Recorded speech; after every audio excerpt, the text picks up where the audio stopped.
A direct sequel video? On this channel? I thought it could never be done! It's finally time to tackle the one and only Caligula, scourge of the Roman Empire and the guy who made a bunch of fun facts to tell kids about the all-powerful emperor marching his army to the ocean to declare war on Neptune and then pick up a bunch of seashells, go home, and call it a victory. Only that story is exaggerated. It was probably a routine scouting mission or something like that. There's euphemisms involved. Look, I couldn't get away without mentioning it, but this isn't that kind of video, I swear. There's plenty of crazy to go around.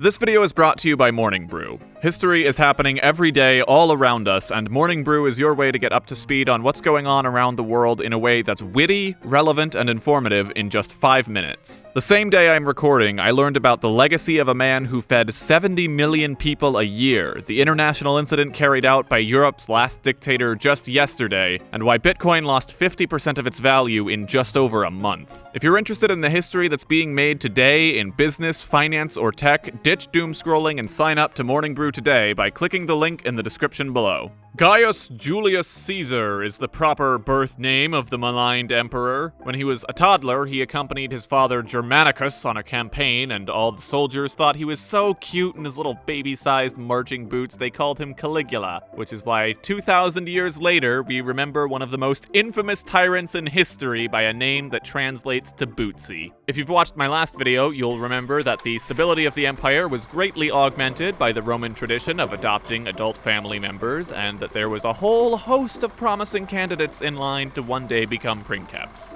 And then they all died because it took Sejanus all of 2 minutes to discover the Praetorian Guard was practically designed to steal power from the emperor. So after Caligula's dad dies mysteriously, and then his uncle dies mysteriously, his grandpa kills his mom and both his brothers for the crime of having an attitude, and he puts Caligula under house arrest so he doesn't get any ideas. Frankly, I would be shocked if he didn't have trouble taking responsibility for millions of lives, but the people of Rome were hopeful. They got the news Tiberius had died, and the first thing they did was pull out their party hats and margaritas, but of course they were just celebrating the new alive emperor, and definitely not the fact that the old one was dead. For Bootsie, it turned out to be less of a heroic triumph and more like a parade through 10,000 grandmas going, "Oh, our baby's all grown up. Who's our little non-tyrannical superstar?"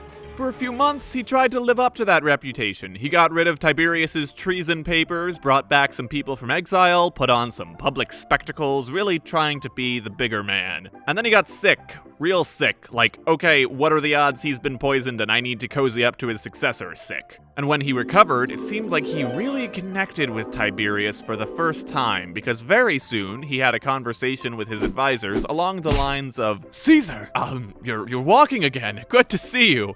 Are you sure you're feeling better?" "Better than ever. Now, who's my current successor?" "Your cousin, sir. I was just speaking with—" "Yes, someone grab my cousin. I want to stab him before it gets dark. Father-in-law, too. Brother-in-law. I've got a list, actually."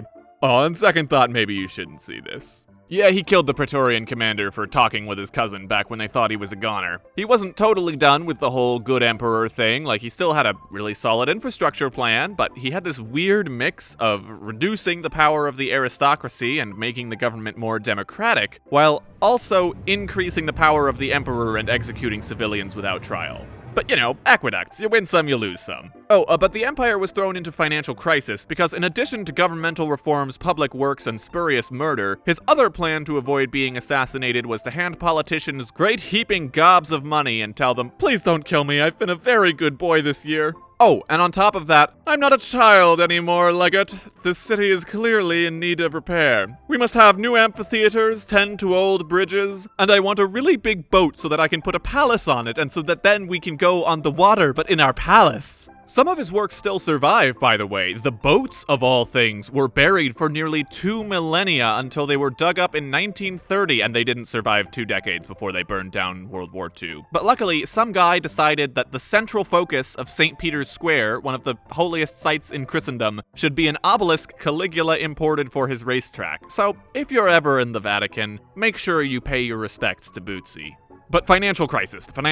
So when it became apparent that Caligula was running out of money to build mega yachts and dress up as Alexander the Great, he came up with some very creative methods of raising money. First of all, he tried raising taxes, then he started auctioning off the lives of gladiators, and, sometimes he would just kill some rich guy and take all his money. The Caligula administration had a very similar strategy when it came to diplomacy. He invited the king of Mauritania to dinner, executed him, and said, "Mine now." Then he decided to be a god.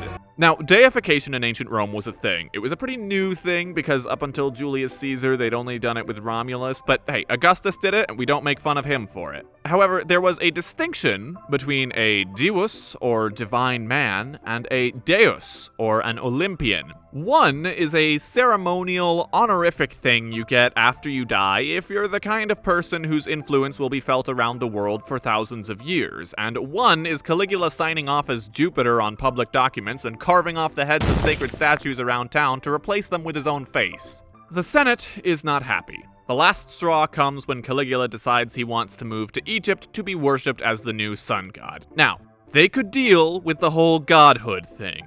They could deal with rumors of the emperor throwing the audience into the Colosseum pit to fight wild animals. They could deal with rumors of Caligula running his horse for the most powerful post in the Senate and inviting dignitaries to dinner on behalf of the horse's campaign. The real problem was that Caligula brought back elections, and he let new people into the upper castes, and now he was going to leave Rome and stop talking to them, so what was even the point of being a senator anymore? Luckily, the army felt the same way, since you're bringing the Praetorian Guard with you to Egypt, right?